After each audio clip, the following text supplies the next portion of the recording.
Google is announcing the Pixel 9, Pixel 9 Pro, Pixel 9 Pro XL, Pixel 9 Pro Fold, Pixel Watch 3, and Pixel Buds Pro 2 on August 13th.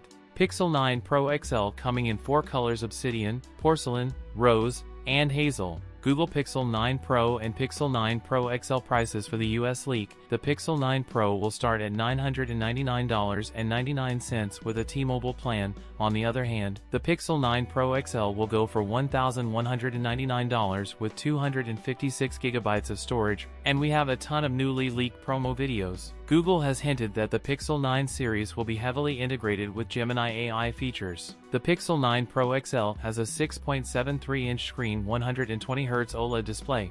The Pixel 9 Pro and Pro XL will have a 50-megapixel main camera, a 48-megapixel ultrawide, and a 48-megapixel telephoto, 50-megapixel selfie camera. Another video also see that Pixel 9 Pro XL real live camera testing, and you can zoom high as 30x. Pixel 9 Pro XL powered by Tensor G4 chip has one 3.10 GHz prime core, 3 2.6 GHz performance cores, and 4 1.95 GHz efficiency cores with 16 GB of RAM, and start at 128 GB of storage. Google is adding native support for satellite messaging to Android OS this year with Android 15. The Pixel 9 family and the next-gen foldable is the first to support Android's native satellite implementation. The Pixel 9 Pro XL will have a 5060 mAh battery. The new 45W Google charger will be launched alongside the Pixel 9 series. Pixel 9 series also giving 7 years of OS and security updates. It seems that Google may take a new approach with the Pixel 9 series by launching 3 device models at once. That's it for today's video. If you enjoyed it, don't forget to like, comment, and subscribe for more content. Thanks for watching, and I'll see you in the next one.